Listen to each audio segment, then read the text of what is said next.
Well, hey guys, welcome to Inspirations for Your Life. It is so great to be with you on Inspirations for Your Life.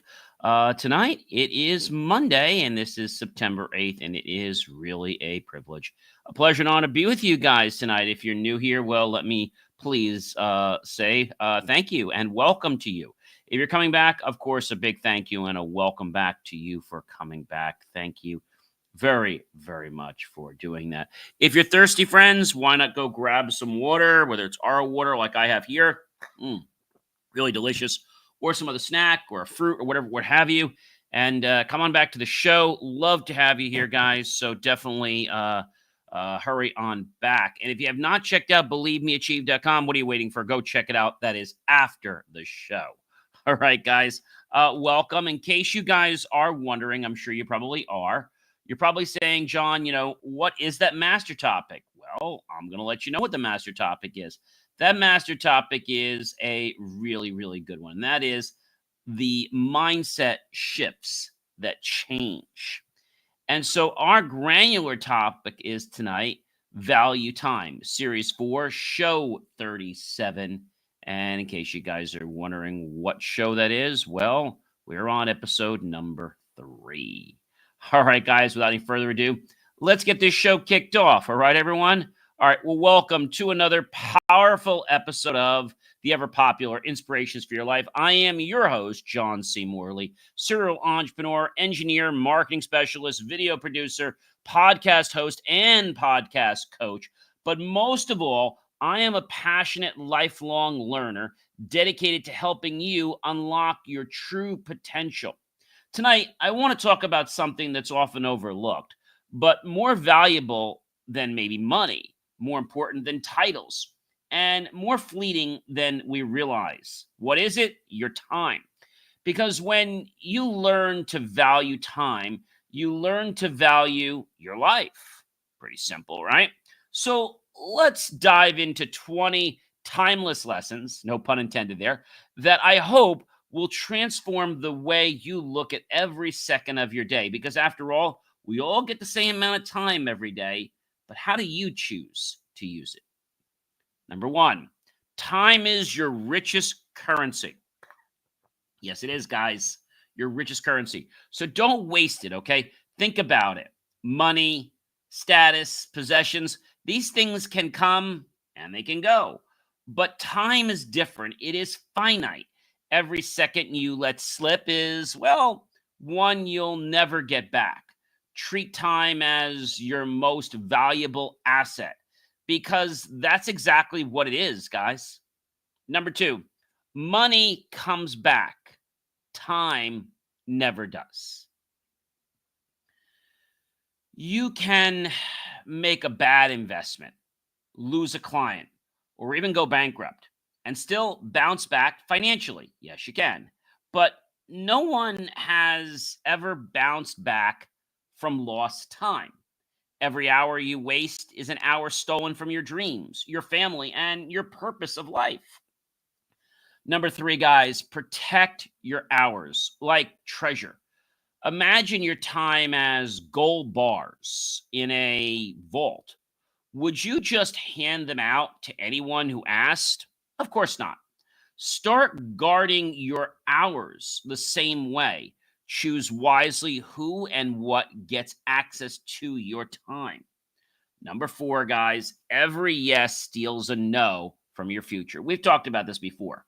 When you say yes to things that don't align with your true purpose and goals, you're automatically saying no to opportunities that could move you and propel you forward to even greater success. Learn, ladies and gentlemen, to say no more often so you can say yes to what really matters in your life. And it's not rude to say no because you need to live. You need to have that full cup, and then you can help others. Number 5, guys, don't spend life on what drains you. Energy vampires, pointless tasks, toxic habits, these things are black holes for your time. If it doesn't energize you or bring value to your life, it's not worth the investment of your minutes or even your precious seconds or your milliseconds. So don't waste another on it. Number 6, guys, if it's not growth, it's theft of time. Ask yourself, is this helping me grow? If the answer is no, then it's stealing from you. You see, growth is the only interest worth earning on the currency of time. Number 7, busy isn't progress. Focus is. We live in a culture that glorifies being busy, but busy doesn't always mean productive. It's not about how many hours you work, but how many valuable moments you spend to move the needle on your real goals and priorities. Number 8, guys, minutes make years. Use them well.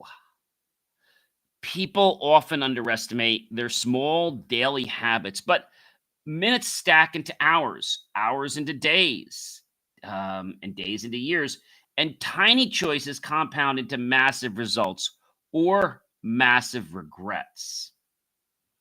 Number 9, guys, time lost equals life lost. This isn't just about being efficient, guys.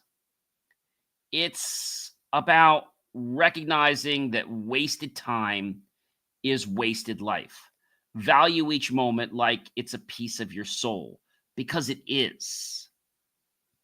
Your calendar shows your values. If you really want to know what you value, look at your schedule.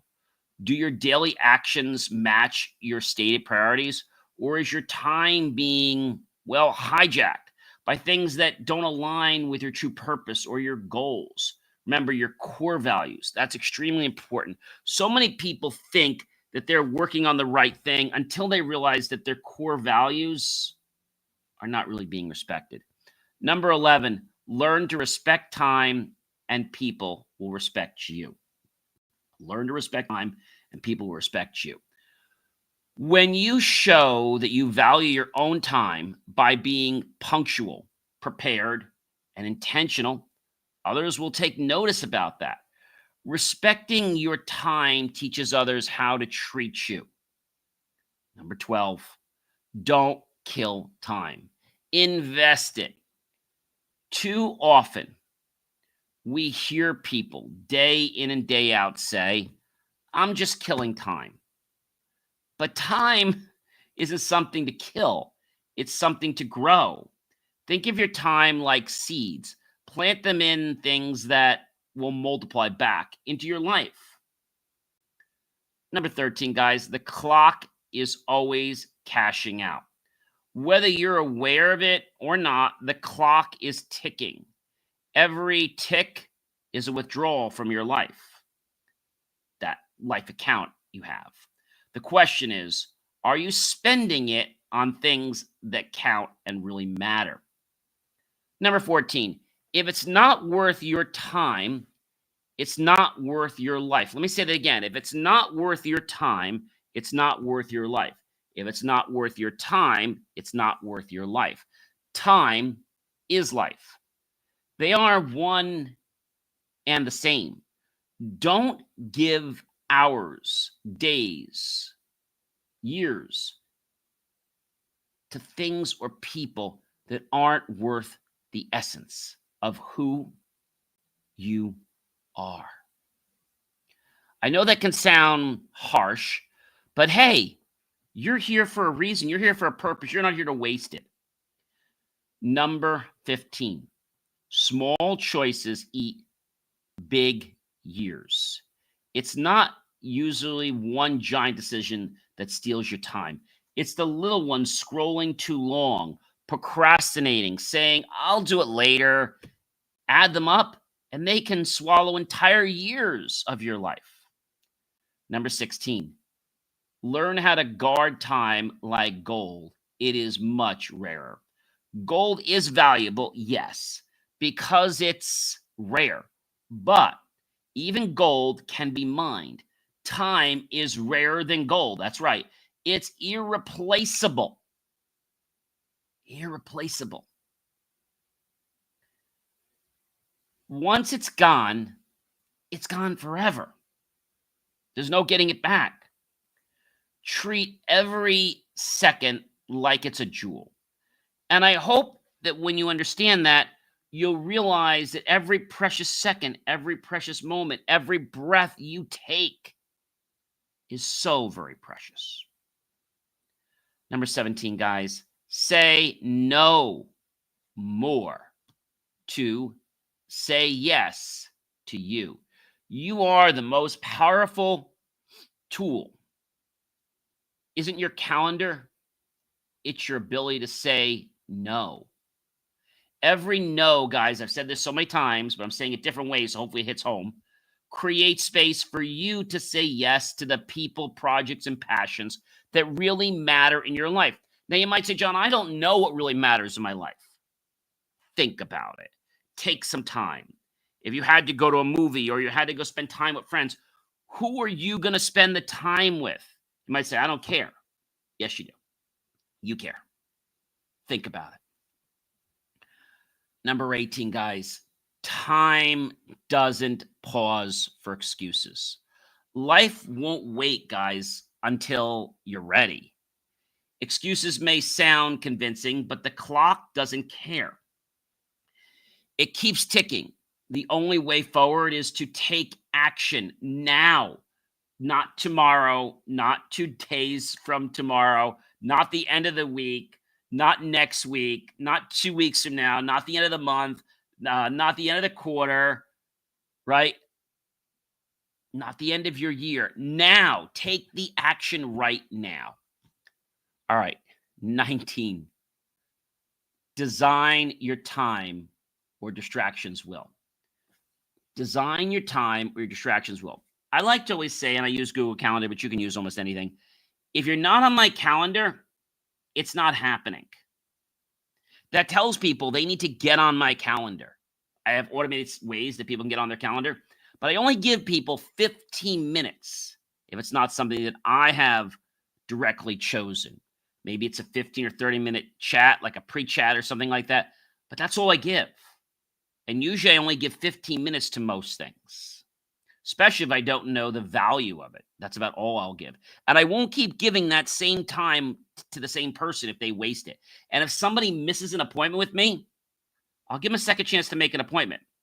If they blow that one off and don't apologize for either of those two, forget the third one. They're never going to get a chance to make an appointment. My time is too valuable. That's not being rude. That's being understanding and knowing how precious my time is. If you don't have a plan for your time, guys, distractions will create one for you. And it won't be what you really wanted to spend it on. Social media, other people's agendas, endless noise, it will all eat your day if you don't take control. I'm not saying to not do these things. I'm just saying understand the amount of time you spend flipping, rolling, whatever it is. Be mindful of that. If I check social media, it is very quick. It's not long. Because I know I need to do that in a quick amount of time and get off. That's important, guys. All right.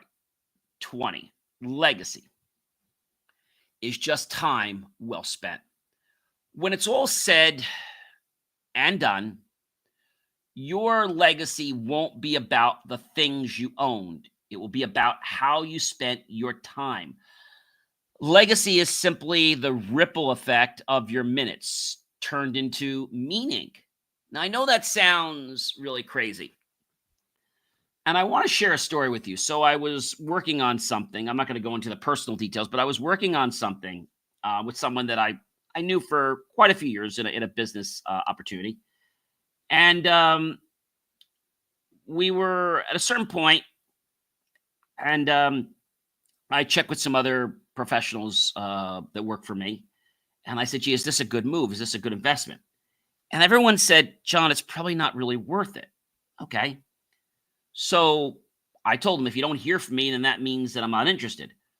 Well, I got a call today from somebody telling me that if I don't take the opportunity, okay, if I don't do it, then when I need something in the future, they're not going to extend it to me because I was told, we have to be fair to everyone and you're not special. That made me feel a little bit terrible. And when I heard those words, the first thing I said to myself is, and not to be nasty, then maybe I don't need you. Maybe I need to find a new service that provides X. And I thanked him. I said, I thank you for all these years of being helpful, but I didn't realize how you're now holding me to the fire because you want me to do something that's going to put money in your pocket, but it might not be the greatest thing for John and his ventures or his companies. That was selfishness acting. And I said to them, I got a gut reaction that I shouldn't do this. And they're like, why? I'm like, it just doesn't seem right. I don't get a good feeling about it. And of course, they kept saying, well, John, you have to do this because, something could go later on in life. And then, we won't extend you courtesies. I said, so are you threatening me? We're not threatening you. We're just telling you that we're probably not going to be as helpful to you as we were in the past. And I said to myself, it sounds like they're really threatening me. I said, it sounds like I might need to replace you. It's funny how when sometimes people get too comfortable with you, they think you can't replace them. They start acting like that. Guess what I'm planning to do? Replace them. Maybe not today or maybe not tomorrow, but soon. Or maybe divest them so they're not the only ones that are part of the opportunity. And I learned that people do things, unfortunately, for their own best interest. Now, that's not a bad thing, but you cannot manipulate someone to do something because it's going to be the best thing for you. I'm just being honest, right? These same people were so nice, were so friendly, but the minute I decide to say, you know what? I don't think I want to do it. I got all this pushback. It's my choice to not do it. But I got all this pushback. And I'm like, what happened to the friendship? What happened to all the support? Well, you had the opportunity and you're not going to take it. So, we're not going to extend you courtesies in the future. I was like, what the? Like, seriously? Is that's how this goes? And it really opened my eyes. There's a great song, I think, open your eyes to how people act and how I was going to be manipulated if I didn't wake up and say, hey, John, wait a minute. This isn't the right thing for you.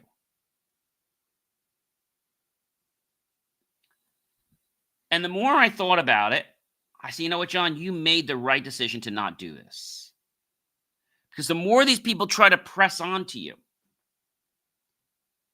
trying to manipulate you, because remember, it was going to probably put money in their pocket. So they decide to throw it in my face. That's wrong. That's manipulative behavior. I don't work with people like that. When I find out people treat me like that, I drop them like a hot potato. That person that I was working with for a while, I've already decided to stop making time to see that person. Handle things to another person. All part of the same company. But I've also realized that maybe I need to move away from this firm. It's sad how people can just think they've got you by the you-know-what. And that you have to basically sink or swim. And if you choose to not take the life raft they're throwing you for the opportunity that they want you to do, you might sink. You may swim, but they're going to make you believe that you're going to sink. I'm not saying you're going to sink, but they put a fear in you that you're probably going to sink. If I operated my whole life on probabilities, like, I probably this, probably that, I wouldn't be anywhere, guys. I wouldn't have a podcast show. I wouldn't be on TV. I wouldn't be a lot of different places. Thinking about this for a moment, your time. That phone call that I had this afternoon, if I look back at my records here, I think it lasted, I think I have it right here. That phone call lasted, let me see here what I've got. That phone call lasted 3 minutes and 46 seconds. It was actually a call that I received on my business line on my cell phone through my office app. I was getting in the elevator and I still stayed connected, which was kind of weird. But the minute I decided to say no, they're like, well, why not? Because I don't think it's a good idea. Well, why not? Well, because I talked to this person, talked to this person, talked to these other people that advised me, and they said it's not a good. Well, you have an opportunity. If you don't go for it, okay. I hate when people do that. It's so wrong. It's so disrespectful. And that's manipulative behavior. I know one thing in my business, or any of the business I own, I never manipulate people. I say, look, if you want to fix the problem, it's perfectly fine.